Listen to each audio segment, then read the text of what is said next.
আগামী 28 কার্তিক আসতে আগামী 28 কার্তিক ভাতৃদ্বিতীয়া মানে কি বলুন তো ভাইফোঁটা, তাই তো? আপনারা তো ভাইফোঁটা দেন, কি বলেন? ভাইয়ের কপালে দিলাম ফোঁটা, জমের দুয়ারে পড়লো কাটা। যমুনা দেয় জমকে ফোঁটা, আমি দিই আমার যেরকম ভাইকে ফোঁটা। আচ্ছা, ভাইফোঁটা তো দিন, কিন্তু একটা নিয়ম আপনারা ভুল করে এটা জানতে হবে। ভাইফোঁটাটা সঠিক নিয়ম কি বলুন তো?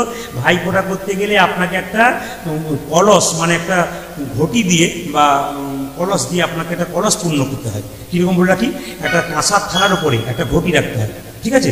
এটা ঘটি, সেই ঘটির উপরে কী করতে হয়? জল দিতে হয় ঘটির ভেতরে, হ্যাঁ, স্বস্তিক চিহ্ন দিতে হয়, মনে রাখবেন কথাগুলো, স্বস্তিক চিহ্ন দিতে হয়, 5টা কি 7টা কি 9টা আম পাতা দিতে হয়, একটা কলা দেবেন সিঁদুর লাগিয়ে নিয়ে, ওইটাকে বেলপাতা এবং ফুল দিয়ে একটা কাঁসার থালার উপর রেখে দেবেন, তারপর ভাইকে আসনে বসাবেন। মাথায় রাখতে হবে কিন্তু এই জিনিসটা কিন্তু করতে হয়, নইলে কিন্তু ভাইফোঁটাটা পরিপূর্ণতা হয় না।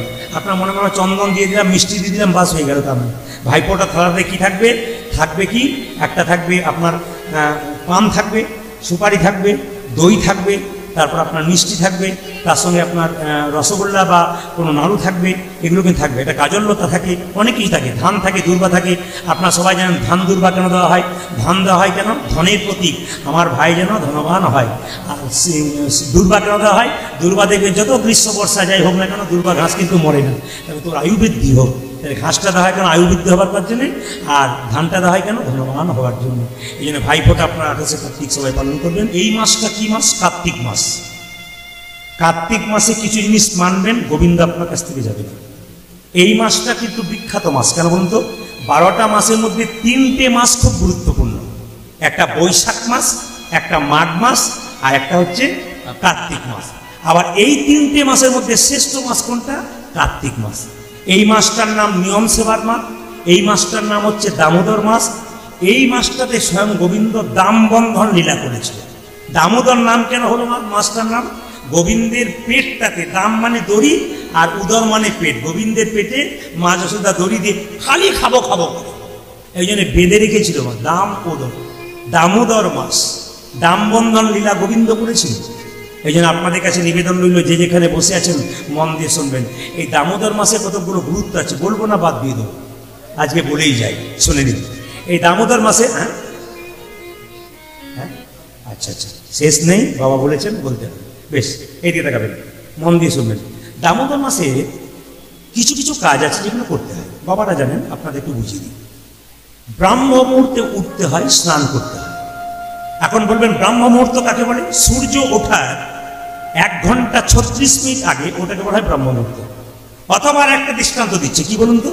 আকাশে দেখবেন রাত্রি 3টের পর যে তারা থাকে, রাত্রি 3টের পর তারা থাকে, তারা যতক্ষণ থাকে ওই সময়টা কিন্তু ব্রাহ্ম মুহূর্ত। তারা যখন আপনার মিলিয়ে গেল তখন কিন্তু ব্রাহ্ম মুহূর্ত নেই। 3টের পর থেকে যতক্ষণ তারা থাকবে আপনি স্নান করতে পারবেন। তাহলে ব্রহ্ম মুহূর্তে আপনি স্নান করলেন, স্নান করার পরে কি করতে হবে? মা একটা শুভ্র পোশাক পরবেন, দাদা ভাইদের সবার করতে। পোশাকটা পরে কি করবেন? ভগবানের জপ করবেন। গঙ্গায় স্নান করলে ভালো, প্রতিদিন তার গঙ্গায় যাওয়া যায় না। গঙ্গা জল বাড়িতে স্নান করছেন ভোরবেলায়, গঙ্গা গঙ্গা গঙ্গা বলে মাথায় নিয়ে ব্যাস, শাস্ত্র বলছে, আমি বলি এটা করলে কাজ হয়ে যাবে। তো সবার কাছে নিবেদন রইল, স্নান করার পর পবিত্র পোশাক পরে ভগবানের নাম করবেন। অন্যান্য মাসে নাম করলে যে গুণ পাবেন, কার্তিক মাসে নাম করলে তার 1000 গুণ লাভ হয়ে যায়। এই জন্য কার্তিক মাসটার গুরুত্ব আছে। কার্তিক মাসে যখন যেখানে কীর্তন হবে, কার্তিক মাসে যখন যেখানে রামায়ণ ভাগবত পাঠ হবে, আপনি গিয়ে বসবেন, সব কাজ ত্যাগ করে। কেন? এই মাসে যত হরিকথা শুনবেন তত কিন্তু আপনার জীবন আরো সুন্দর হবে। হ্যাঁ, কার্তিক মাসটা চেষ্টা করবেন নিরামিষ খাবার। কার্তিক মাসটা চেষ্টা করবেন, কি বললাম? নিরামিষ খাবার। আমি বাবাদের জন্য বলছি না। অনেকে বলছে আপনি তো নিরামিষের কথা বলছেন, সপ্তমী পরে অষ্টমী সেনালো গেল, নবমী দশমী বাজারে যা চলছে, আর কি থাকতে পারি? তবে বাড়িতে এত কুটুম্ব আসবে, না এনে থাকতে পারি না, কি বল? না না, আমি আপনাদের বলবো, হিন্দু ধর্ম হচ্ছে, সনাতন ধর্ম হচ্ছে ত্যাগের ধর্ম, এ কিন্তু ভোগের ধর্ম না। লালা বাবু এত সম্পত্তির মালিক, ত্যাগ করে চলে গেলেন গোবিন্দ ভজন করবার জন্য। কত দৃষ্টান্ত নেবেন আপনারা? কত বড় বড় গোস্বামীরা, নরোত্তম দাস বাবাজি, কি অভাব ছিল নরোত্তম ঠাকুরের, বলুন, সংসার ত্যাগ করে চলে গিয়েছিল। ত্যাগ নইলে গোবিন্দকে পাওয়া যায় না। আপনি বলবেন আমি ভোগও করবো আর গোবিন্দকে ভজন করতে হবে, কিছু ত্যাগ স্বীকার করতে হবে।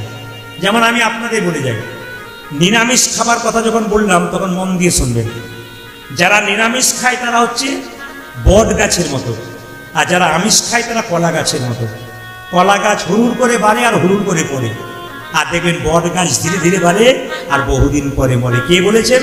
পরম প্রেমময় ঠাকুর অনুকূল চন্দ্র। তিনি বলেছেন শিক্ষা মুখে আছে কিন্তু ব্যবহারে নাই, এই শিক্ষার মুখে মারো ছাই। লোককে শিক্ষা দেবে তিনি আর নিজেই মানবে না, তাহলে এ শিক্ষার কোনো দাম নাই। যা বলবে তোমাকে মানতে হবে, তবে তোমার দাম আছে। ঠাকুর প্রেমময় এই কথাগুলো আমাদের সামনে ছুড়ে দিয়েছেন। মায়েরা, যারা দেখবেন নিরামিষ খায় তারা দেখবেন চেটে চেটে জল খায়, আর যারা আমিষ খায় তারা কি করে খায়? হ্যাঁ, কি করে খায়? ওটাকে কি বলা হয়? এমনি করে খাচ্ছেন ঢক ঢক ঢক করে, যেটাকে আমরা সাধারণ কথা পুঁয়ে খাই বলা হয়, পিবে পিবে খায়। তা এখন কথা হচ্ছে জল চেটে চেটে খাচ্ছে কে বলুন তো? জল চেটে খায় কেন আপনার জানা নেই? বাঘ খায়, বিড়াল খায়, কুকুর খায়, আর আমরা পিবে পিবে খাই, জল পুয়ে খাই। তাহলে আমরা কি খাবো? নিরামিষ খাবো। গরু জল চেটে চেটে খায়, হরিণ জল চেটে চেটে খায়। আচ্ছা, একটা হরিণ এত দৌড়াতে থাকে, দেখবেন একটা বাঘ তার পেছনে ছুটতে থাকে, হরিণ যতক্ষণ না আছাড় খেয়ে পড়ে ততক্ষণ পর্যন্ত বাঘটাকে ধরতে পারে না। হরিণ নিরামিষ খায়, আর বাঘ মাংস খাওয়ার পর দেখবেন কেন বলুন তো? হাঁপিয়ে যায়। নিরামিষ আমাদের জন্য নিরামিষ বটে, কিন্তু আমরা আমিষ করেছি, কি করবেন? সবাই তো নেই। কিন্তু না, যত নিরামিষ খাবেন শরীর তত ভালো হবে। আপনি অ্যাপেলো চেন্নাই বড় বড় ডাক্তারবাবুর কাছে যান, দেখে নেবেন সব নিরামিষ ভোজি। আইনস্টাইন বিখ্যাত বিজ্ঞানী, আমি তার চরিত্র পড়েছি, পরিষ্কার লেখা আছে তিনি নিরামিষ ভোজি। বিখ্যাত বিখ্যাত ডাক্তার আছেন, তারা সব নিরামিষ ভোজি। কেন?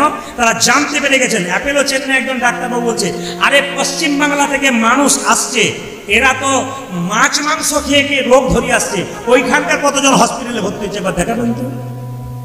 খুব বিচার করে দেখবেন। এই যে নিরামিষ খাওয়াটা খুব জরুরি, আপনারা যদি খেতে পারেন তাহলে আপনাদের ভালো হতে পারে। এইবার বলে দিন, এই দামোদর মাসে মায়েরা আসতে আপনারা দীপ দান করবেন। দীপ যদি পারেন তাহলে মাটির দীপ, মাটির প্রদীপ 130 দিনে 30টা প্রদীপ কিনতে হবে। অত পয়সা না থাকে, বাড়িতে যে প্রদীপটা আছে সেই প্রদীপটা দেবেন। তিল বা ঘিয়ের প্রদীপ দেবেন।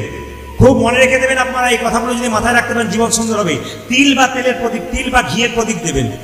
আকাশ প্রদীপ যদি আপনি না টাঙাতে পারেন তাহলে আপনি ছাদের উপরে প্রদীপ দিতে পারেন প্রত্যেকদিন, ওটা আকাশ প্রদীপ হয়ে যায়। ঘি পোড়াতে হয়, তিল পোড়াতে হয়, তিলের তেল যদি না পারেন তাহলে এরকম তেল দিয়ে আপনি প্রদীপ দেবেন। তবে ভগবানের চরণে 4 বার দেখাবেন, নাভিতে 2 বার দেখাবেন, মুখমণ্ডলে 3 বার দেখাবেন। খুব ভালো করে শুনবেন। আপনি দীপ দেখাবেন কখন?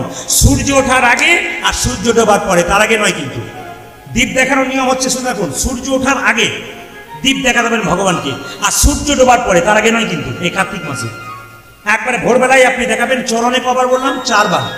নাভিতে কবার? 2 বার। মুখমণ্ডলে কবার? 4 বার। এই 3 বার। খুব মাথায় রাখবেন কথাগুলো। কি বললাম? চরণে কবার? 4 বার। নাভিতে কবার? যে ঘুমাচ্ছে সে বলুন কবার? নাভিতে কবার? 2 বার। আর মুখমণ্ডলে কবার? 3 বার। গোটা শরীরে কবার? 7 বার। এইবার লক্ষ্য করুন, খুব দামি কথা বলে দিই, ওই প্রদীপটা ভগবানকে দেখি, ভগবানের চরণে যদি দেখিয়ে দিন তাহলে আপনি দেবতার চরণে দেখেন আপনি অপরাধ করছেন। ভগবানের চরণে যে প্রদীপ দেখালেন, বদনে যে প্রদীপ দেখালেন, ওই প্রদীপটা কিন্তু আপনি ভগবানের চরণে দেওয়ার পর, বদনে দেওয়ার পর দেবদেবীকে দেবেন, তখন চরণে দেবেন না, মুখমণ্ডলে দেবেন। কবার? 7 বার কি 3 বার? আপনার গুরুদেবের ছবি আছে, এই গুরুদেবের ছবিতে কবার দেখাবেন? সবাই লক্ষ্য করুন, 7 বার কিংবা 3 বার। চরণে কিন্তু দেখাবেন না, তাহলে কিন্তু আপনাদের অপরাধ হয়ে যাবে। এই দামোদর মাসটা আপনারা পালন করুন, খুব বিখ্যাত মাস। যদি পারেন কার্তিক পূর্ণিমা থেকে, আমি আগে বললাম এই কটা দিন এখন পুজো চলছে, যা করছেন করুন, কিন্তু কার্তিক পূর্ণিমা থেকে, কোন পূর্ণিমা? রাস পূর্ণিমা, অথবা এই শুক্লা একাদশী থেকে ওই শুক্লা একাদশী, মানে একবারে উত্থান একাদশী পর্যন্ত আপনারা করতে পারেন। যেরকম রাধা রানী কি, শ্যাম সুন্দর কি, মদন মোহন কি, কোজাগরী লক্ষ্মী পুজো। কোজাগরী মানে কি মা? ও জাগরী মানে কে কে জেগে আছে মা লক্ষ্মী দেখবে। মা লক্ষ্মী পুজো 4 প্রহরে হয়, 4 প্রহরে হয়। ওই জন্য সারাত্রি জাগতে হয়। এইদিকে এদিকে জাগতে হয় কেন মা? লক্ষ্মী ঢোকে আর অলক্ষ্মী, জেনে বলুন, বেরিয়ে যায়। এই যে তাকাবেন, লক্ষ্মী ঢোকে অলক্ষ্মী বেরিয়ে যায়। তারপর সেদিন লক্ষ্মী ঢুকবো, লক্ষ্মীকে ডাকার মতো ডাকবেন, তবে ঢুকবেন না, নিতাই গৌর হরিবোল হয়ে যাবে। এবং গত বছর আমি বীরভূমে আমার গান ছিল, আমি যাচ্ছি, আমার এক বন্ধু বলছে, প্রদীপ টাকা পয়সা হাতে নেই, ব্যবস্থা করে দিন, ধার নিয়ে নি। বলছে না না, তুই তো কীর্তন করিস, একটা পদ্ধতি বল যে একজন লক্ষ্মী ঢুকবে। তোর ভাই তো কোজাগরী পূর্ণিমা, দরজা খুলে দিবি সারা রাত্রি, লক্ষ্মী ঢুকবে, ঠিক মতো ডাকবি, দেখবি লক্ষ্মী ঢুকবে আর লক্ষ্মী বেরিয়ে যাবি। বলবি এসো মা লক্ষ্মী, বসো মা ঘরে, আমার ঘরে থাকো মা অন্ধকার করে। আমি ভুল বলে ফেললাম নাকি? ও আচ্ছা আচ্ছা, ভাগ্যিস আপনারা এসেছিলেন, না আমি ভুল করেছি, আমার জানা ছিল না, ভাগ্য আপনারা এসেছিলেন। এদিকে তাই এসো মা লক্ষ্মী, বসো মা ঘরে, আমার ঘরে থাকো মা, আর বলবেন তবে তো নাকি, না বললে আসবে কেন? এখনও কিছুই করে না, সারা রাত্রি দরজা খুলে দিয়েছি, সকালবেলা যখন যাচ্ছি গালে হাত দিয়ে বসে আছে, কিরে দরজা খুলেছিল? লক্ষ্মী ঢুকেছিল? না। কি ঢুকেছিল? চোর ঢুকে দিয়েছিল। ডাকার মতো ডাকবেন তো লক্ষ্মী ঢুকবেন, চোর ঢুকে যাবে। তো সবাই লক্ষ্য করুন, যেই না বলেছে কোজাগরী পূর্ণিমার কথা বললাম, মা লক্ষ্মী যদি আপনারা বাড়িতে রাখতে চান, একা লক্ষ্মী রাখবেন। অনেক মেয়েরা বলে না, এত টাকা পয়সা আসছে দাদা, ঘরে রয়েছেই না টাকা, খালি চঞ্চলা। লক্ষ্মী চঞ্চলা হয় কখন? একা রাখলে। নারায়ণের সঙ্গে রাখবেন, লক্ষ্মী স্থির থাকবে।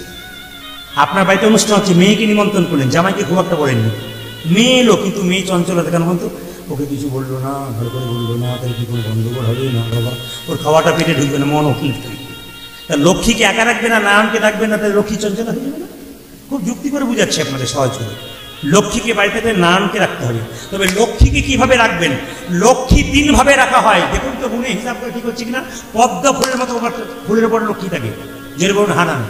পেঁচার ওপর একটা লক্ষ্মী থাকে, ঠিক বলুন হ্যাঁ না। আর একটা লক্ষ্মী দেখবেন, আপনারা দেখেননি, খুব কম দেখেছেন, দেখবেন হাতির উপর লক্ষ্মী থাকে। বাড়িতে 3টে লক্ষ্মী শুভ, সবচাইতে শুভ লক্ষ্মী কোনটা বলুন তো? হাতির ওপরে যে লক্ষ্মী বসে আছে, সেই লক্ষ্মী বাড়িতে রাখলে সবচাইতে শুভ। হাতির উপরে যে লক্ষ্মী বসে আছে। আর নারায়ণ বসে আছে কোথায়? গরুরের উপরে।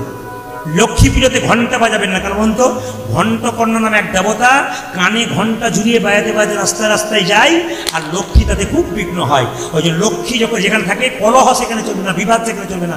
যে বাড়িতে কলহ বিবাদ ঝঞ্ঝট লেগে আছে, লক্ষ্মী সেখান থেকে নিতাই গৌর হরিবোল হয়ে যাচ্ছে। একটা মহিলা, একজন নারী 3টে জিনিসের জন্য নষ্ট হয়ে যাবে।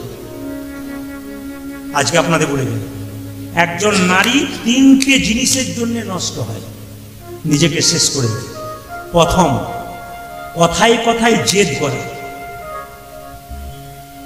কথায় কথায় স্বামীর সঙ্গে, সংসারের সঙ্গে জেদ করে, কথায় কথায় রাগ অভিমান করে। 2 আর 3 হচ্ছে, বাবার বাড়ির পরামর্শে কোনো মেয়ে যদি শ্বশুর বাড়ির সংসার চালায়, তবে তার ধ্বংস অবশ্যই নিশ্চিত। মানে আমি বুঝতে পারলাম আপনাদের এখানে পার্টি অনেক আছে, হাততালি করবে, অন্য জায়গায় তো পড়ে না, খালি হঁ হঁ বলে, কিন্তু আপনারা কিন্তু হাততালি দিচ্ছেন, মানে পার্টি শুধু এইখানে আছে তা না, আমার সব জায়গায়। কিন্তু তুমি যদি মনে করো যে একটা সংসার ভাঙবো, তাহলে তোমার ছেলেকে যে মানুষ করছো, সে যখন বড় হবে, তার পাশে যেজন আসবে, তোমার সংসারও ভাঙবে, সেই দিন তুমি বুঝবে আমি কি করেছিলাম। সোজা একবারে পাক্কা কথা, অপেক্ষা করতে হবে। কেন? নিচে তাল গাছের নিচে বাগড়া খসে, ওপর বাগড়া হাসে। নিচে বাগড়াটা খসতে খসতে বলে তোমারও একদিন এরকম আছে।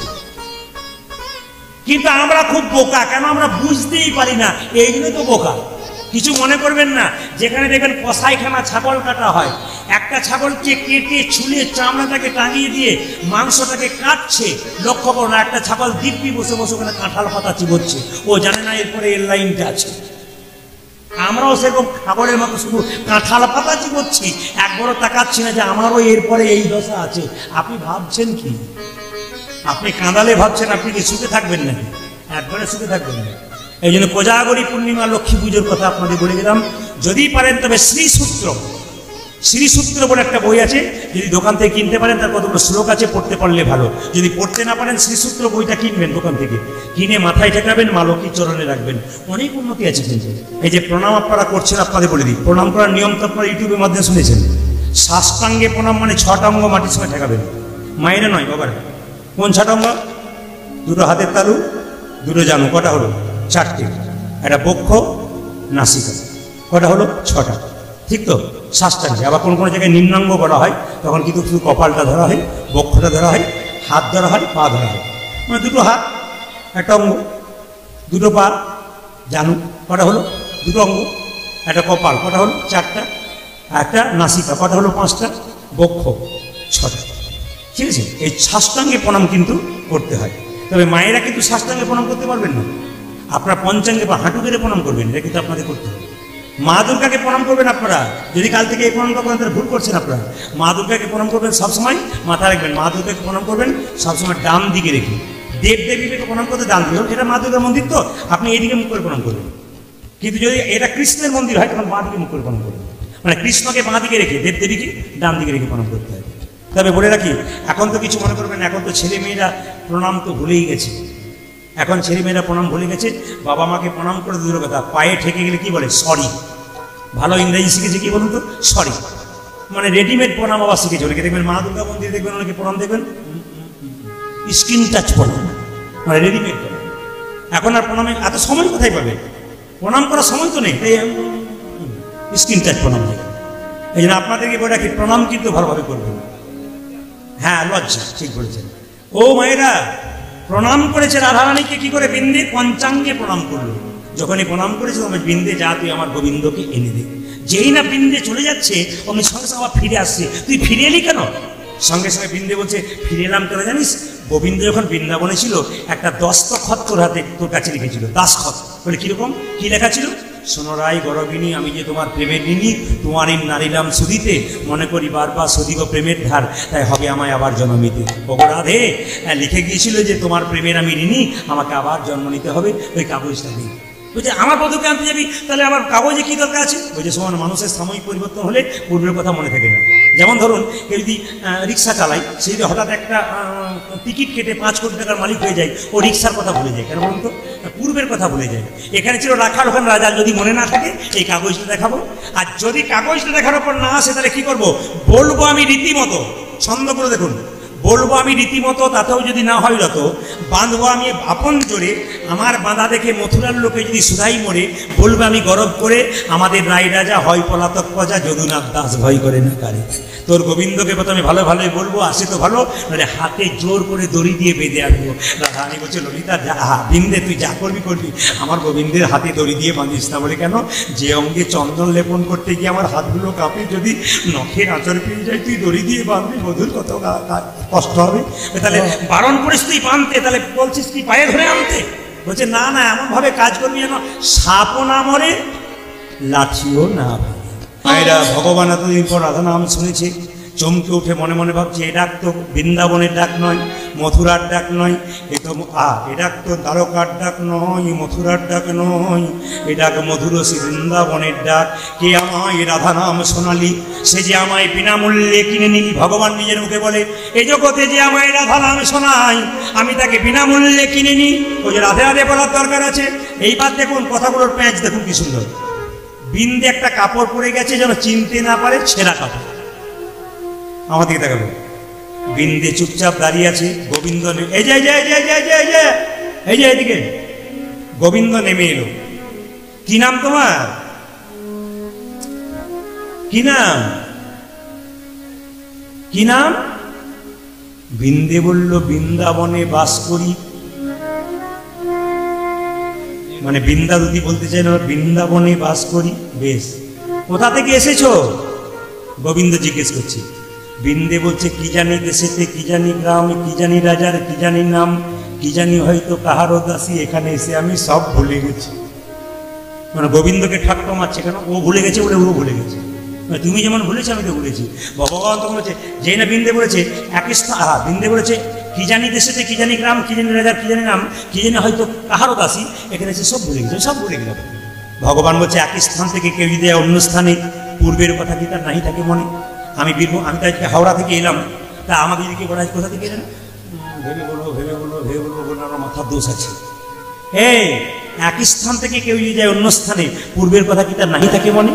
বিন্দে তখন বলছে, আপনার মথুরাপুরীতে আছে এক অদ্ভুত ক্ষমতা, এখানে যেই এসেছে সেই ভুলেছে পূর্বের কথা, আমি একা নই, তুমিও। মনে মনে গোবিন্দ মনে হয়েছে মেয়েটা মানে শক্তি বলা যেতে পারে, আমার উপরে কথা বলছে। কি নাম তোমার, কি নাম? তোমার সঙ্গে সঙ্গে গোবিন্দ বলছে কিছু মনে করো না, তোমাকে নাম জিজ্ঞেস করো, চুপ করে আছো কেন? বৃন্দে বলছে তোমার নাম কি? গোবিন্দ চালাকি করে বলছে আমার নাম হলো কি কৃষ্ণ। মানে ভ্যাংচি বলছে, কি মানে ভেঙচে ভেঙচে বলছে, মানে উল্টো করে যেন চিনতে না পারে, আমার নাম কৃষ্ণ। বৃন্দে তখন বলছে তুমি উৎকৃষ্ট, প্রকৃষ্ট না নিকৃষ্ট? কেমন উত্তর দেখুন, যে যেমন সেরকম উত্তর। বলছে না না, আমার নাম কৃষ্ণ নয়, আমার নাম কৃষ্ণ। ওই তোমার নাম যদি কৃষ্ণ, কৃষ্ণ তো জগৎময়, বৃন্দাবনে কই, এখানে কেন, সারা জগতে থাকবে। না না, আমার নাম কৃষ্ণ নয়, কৃষ্ণ নয়, আমার নাম মদন মোহন। তখন সঙ্গে সঙ্গে বৃন্দে বলছে রাধা বামে যতক্ষণ কৃষ্ণ মদন মোহন, তোমার রাধা কই? মানে যে জনে কৃষ্ণ ভজে সে বড়, সে বড়, জোরে বলুন। দু চারজন বলছেন না কেন? যে জন কৃষ্ণ ভজে সে বড় চতুর। একটা প্রমাণ দিয়ে দিই, যে জন কৃষ্ণ ভজে সে বড় চতুর কেমন? একজন বুড়িমা চোখে দেখতে পায় না, ছেলের বিয়ে হয় নাই, সোনাদানা টাকা পয়সা নাই, খুব গরিব, ভগবানকে ডাকছে 60 বছর থেকে 80 বছর। ক বছর হয়? 60 থেকে 80, মন দিয়ে ক বছর হয়? 20 বছর হয়। তো 20 বছর ধরে ডাকছে হে গোবিন্দ দেখো দাও, দেখো দাও, দেখো দাও, দেখো দাও, দেখো দাও। ভগবান এলো। বুড়ি কি চাস? 3টে জিনিস। কি কি? চোখে দেখতে পায় না, চোখ দাও, ছেলের বিয়ে হয় না, বিয়ে দাও, আমাকে সোনাদানা টাকা পয়সার মালিক করে দাও। ভগবান বলছে বুড়ি তুই ডাকলি বছর 20 শেষে এই চাইলি, তোকে 3টে দেবো না, একটা দেবো, তোকে 3টে দেবো না। বুড়ি বলছে তাই তোমাকে ডাকতেও ছাড়বো না, ডেকেই যাবো। এখন দেখুন যত ডেকে যাচ্ছে বুড়ি চলে, গোবিন্দ চলে যাচ্ছে, শেষে বলছে হে গোবিন্দ এসো, হে গোবিন্দ এসো। ভক্তের ডাকে চলে এসেছে, এসে বলছে বল বুড়ি তুই কী চাস? বলে আমি 3টে জিনিসই চাই, ছেলের বিয়ে হওয়া চাই, টাকা পয়সাও চাই, সোনাদানা চাই, আর আমার চোখও চাই। বলছে বুড়ি কিছু মনে করিস না, আমি 3টে জিনিস দিতে পারবো না, একটা দেবো, যা চাইবি একটা চেয়ে নে। তখন সঙ্গে সঙ্গে বুড়ি মনে মনে হচ্ছে হে গোবিন্দ 5 মিনিট বসো, তুমি যদি ডালে ডালে যাও আমি যাই পাতায় পাতায়, এমন একটা বর চাইবো 3টে পার্টি ওইখানেই আমার জোগাড় হয়ে যাবে। বলে কীরকম? 5 মিনিট বসো দেখি, আমার চোখও চাই, ছেলের বিয়েও চাই, সোনাদানাও চাই, তাহলে কী করা যায়? হ্যাঁ পেয়ে গেছি ঠাকুর, আমাকে এই বর দাও, একটাই দাও, তুমি যদি ডালে ডালে আমি যাই পাতায় পাতায়। বলে কী বর? আমি যেন সোনার ঘাটে বসে নাতি নাতনিদের খেলা করতে দেখতে পাই। কীর্তনে কত মজা আছে বুঝতে, সারা রাত্রি শেষ করে দেবো। আপনারা ভাববেন যে চলছে না চলছে, কিন্তু আমার রিলটা তো 3 ঘন্টা করে। কি করবেন? প্রতিদিনের গান তো, রিল 3 ঘন্টা। ঘড়িতে দেখুন। তবে আমি আজকে আপনারা যেভাবে এটে সেটে বসছেন, আমি সিদ্ধান্ত নিয়ে ফেলেছি 3টে পর্যন্ত গান করব। রাজি আছেন না? 3টে মানে আপনাদের আনন্দ করার দরকার না, ভোর 3টে নয়, 3 ঘন্টার কথা বলেছি। আর ঘড়ির দিকে তাকানো কখন পেরিয়ে চলে গেছে। তো যাক, আপনাদের কোনো চিন্তা নেই, আমি সঠিক সময়ে, বাবা মাঝে মাঝে ঘড়ি দেখছে, ভয় খাচ্ছে শেষ হয়ে যাবে না তো, বলে না কোনো অসুবিধা নেই, আমি ঠিক সময়ে শেষ করবো। কারণ কালকে সপ্তমীর দিন, আমরাও যখন সুযোগ পেয়েছি এই পথেই যেতে হবে, একবার বাড়ি ঘুরে যেতে হয়, একবেলা তো থাকা যাবে। সকালবেলায় একজন একজনকে দেখলে রাধে রাধে বলবেন, যদি না পারেন তো জয় নিতাই বলবেন। কেন বলুন তো? নিতাই বললে, রাধে রাধে বললে লাভ হয়। বৃন্দাবনে গেলে রাধে রাধে বলতে হয়। কৃষ্ণ বলেছেন আমি যে রাধার দাস, ইহাতে সন্দেহ যার, কোটি কোটি যুগ ভজই আমার, সকল ভজনা বিফলিতা। গোবিন্দ যে রাধার দাস, এতে কারো যে অবিশ্বাস থাকে, কোটি কোটি যুগ ভজনা করলেও তার কৃষ্ণ কৃপা হয় না। ওই জন্য রাধে রাধে বলতে হয়। সকালবেলা একজন মেয়েকে দেখবেন রাধে রাধে বলবেন, ও যদি না বলে মুখ ঘুরিয়ে চলে যান, আপনি আনন্দে বলবেন রাধে রাধে রাধে, ব্যাস। হিংসা করা, ও দেখবেন একদিন আপনার লাইনে আসবে। কেন? আপনি বারবার বলুন, কাজ হয়ে যাবে। মায়েরা রাধারানী যখন এভাবে কাঁদছে, তখন বৃন্দে দুটি ছুটে এসেছে। বৃন্দে কেঁদে কেঁদে বলছে রাই তুই কাঁদিস কেন? এত কান্না কিসে? রাধারানী বলছে ওরে বৃন্দে, আমি 1 জীবনে কাঁদিনি, আমি 4 জীবনে কেঁদেছি। কেঁদে কেঁদে দিন কেটেছে, আমি এমনি হত ভাগিনী, 4 যুগে আমি মন্দ ভাগিনী। 4 যুগে আমি বড় মন্দ ভাগিনী, কেঁদে কেঁদে দিন কেটেছে, এমনি হত ভাগিনী, 4 যুগে আমি বড় মন্দ ভাগিনী। আর 4 যুগে আমি বড় মন্দ ভাগিনী। আমি আপনাদের গানের মাধ্যমে বুঝিয়ে দেবো। সত্য যুগে ছিলাম আমি সত্য নারায়ণী, দুর্বাসাদি অভিশাপে হলাম মর্তবাসিনী। তেতাই ছিলাম রাম ধরণী জনক নন্দিনী, ওই কইরি দোষে মাগো হলাম বনচারিণী। তারপরে মা ছিল হই আয়ান ভরণী, ননদিনী দোষ দিল মা হলাম কলঙ্কিনী। কলি যুগে গৌর ঘরে হলাম গৌর ভামিনী, বিষ্ণুপ্রিয়া হলো কুলবধূ যোগিনী। আমার কেঁদে কেঁদে দিন কেটেছে এমনি হত ভাগিনী, চারি যুগে যাবে বড় মন্দ ভাগিনী। চারে যুগে আমি বড় মন্দ ভাগিনী। মাথুর গান শুনছেন, ব্যাখ্যাগুলো দেখবেন কি তো কত সুন্দর পদাবলীগুলো। বৃন্দে বসে আছে রাধারানী কাঁদছে, এনে দে মাধব কথা, এনে দে মাধব, এনো না উমাধব, এনে দে মাধব। কথাগুলো শুনতে হবে। এনে দে মাধব, এনো না উমাধব। মাধব, মা মানে পৃথিবী, ধব মানে পতি, যিনি পৃথিবীর পতি গোবিন্দ মাধব তাকে এনে দে। এনো না উমাধব, উমা মানে দুর্গা, আর ধব মানে পতি মানে দুর্গার পতি, শিবকে চাই নাই। ব্যাখ্যা করে দেখুন, এনে দে মাধব, এনো না উমাধব, এনে দে মাধব হরিতব। এনে দে মাধব, এনো না ও মাধব, এনে দে মাধব হরিতম পাই। আমি উমাধব মানে দুর্গার প্রতি, শিবকে চাই না। এসবই অন্য মাধব, এন হে মাধব। ও গোবিন্দে গো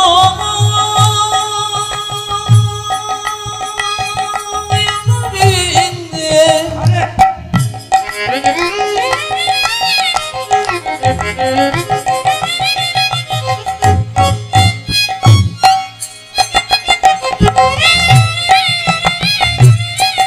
দিদি আমায় মাধবকে এনে এনে দে।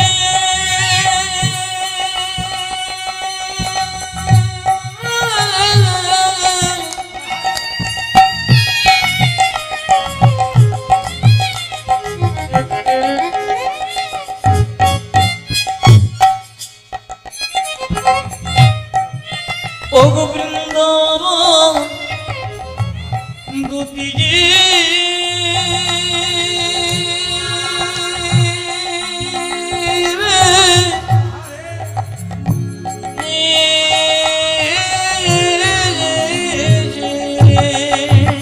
ও স্বামী মাধব, এন হে মাধব, নমধব ধব শ্যামলী চরাই। এনে দে মাধব, এনো না ও মাধব, এনে দে মাধব হরিতম পাই। এনে দে মাধব, এন না এনো না ও মাধব, এনে দে মাধব হরিতম পাই। মন দিয়ে শুনবেন, আস্তে এদিকে দিয়ে কি সুন্দর ব্যাখ্যাগুলো আছে দেখুন পদাবলীগুলো। আমাকে সেই মাধবকে এনে যে শ্যামলী ধবলি চড়াই, সেই মাধবকে এনে দে। এই দেখাবেন যখনই বলেছে আস্তে আস্তে, যখন বলেছে আমার মাধবকে এনে দে, সঙ্গে সঙ্গে বৃন্দে বলছে তাহলে এক কাজ কর, তোর চরণে ধুলো না হলে তো হবে না, এক কাজ কর রাই, গোবিন্দ পেতে গেলে ধৈর্যের দরকার হয়, ধরি জং করু ধরি। ধরে যাবে করু ধরে যাও। খালি ছটফট করছে, কিসের ছটফট এত কিসের আপনাকে বলি, মানে এত চঞ্চল কিসের? রাধারানী পুজো এত চঞ্চল গোবিন্দকে পাওয়া যায়? কিছু মনে করবেন না। 100 ভাই দাদা দুর্যোধন চঞ্চল ছিল, ভগবান পেলেন না। আর 100 ভাই পঞ্চপাণ্ডবের দাদা যুধিষ্ঠির স্ত্রী ছিলেন, ভগবান পেলেন। যারা চঞ্চল মানুষ তারা ভগবান পায় না, আর যারা স্থির মানুষ তারা ভগবান পায়। দেখবেন যে মেয়েরা সংসারে খুব চঞ্চল, সবজি কাটতে গিয়ে আঙুল কেটে ফেলে, কিংবা তরকারিতে দুবার নুন দেয়, ঘরের লোক কাছে গাল খায়, এই নিয়ম। চঞ্চল হবেন না, শান্ত হবেন, জীবন সুন্দর হবে। এই যে এক এক করে যান, যত এগিয়ে যাবেন তত রস পাবেন। কিন্তু লক্ষ্য করুন, ওই যে এক এক করে ধৈর্যং করু ধৈর্য, ধৈর্যং রঘু ধৈর্যং, ধৈর্যং রঘু ধৈর্যং, ধৈর্যং রঘু ধৈর্যং। কাঁদিলে যাওয়া হবে না রাই, এখন কাঁদিলে যাওয়া হবে না রাই, কাঁদিলে যাওয়া হবে না রাই, এমন করে কাঁদিস না রাই, কাঁদিলে যাওয়া হবে না ও রাই। তুই এমন করে কাঁদিস না রাই, কাঁদিলে যাওয়া হবে না রাই। রায় ধরে জঙ্গে করু ধরে যাও, ধৈর্যং রঘু ধৈর্যং, রায় ধরে জঙ্গে রঘু ধরে যাও। গচ্ছামে মথুরায়ে, রায় ধরে জঙ্গে রঘু ধরে জঙ্গে মম গচ্ছামে মথুরায়ে।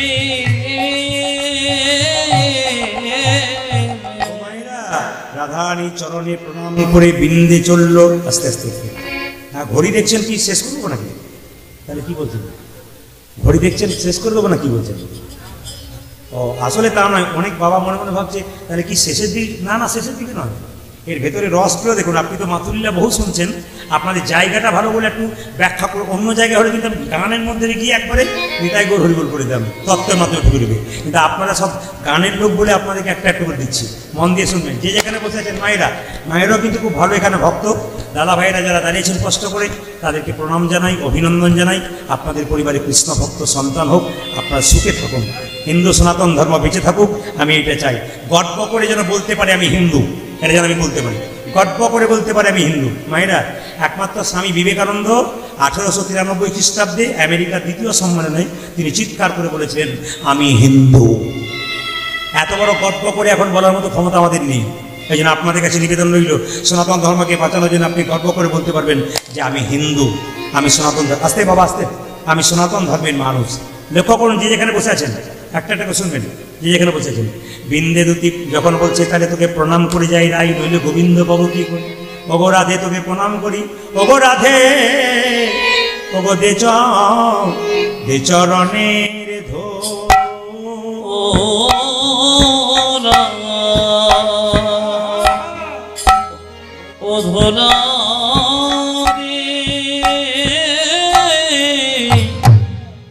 ও রাধে চরণে ধরা, রাধে দে চরণে ধরা দে, আমি রাম ওই চরণে ধরা নয়। যাত্রা করে দে চরণে ধরা।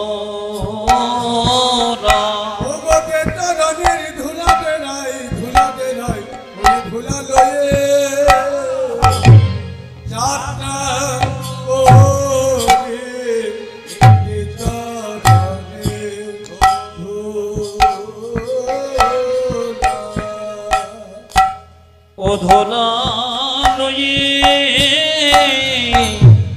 যাতা করে দে চরণে ধরা, বেগনাই ধরা লয়ে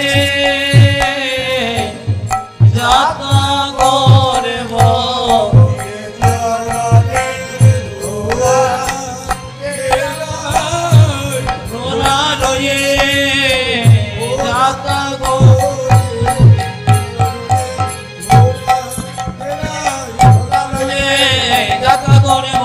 চরণে ধরা ধরা লয়ে যাতা করব যে চরণে ধরা দে, ধরা লয়ে যাতা করব যে চরণে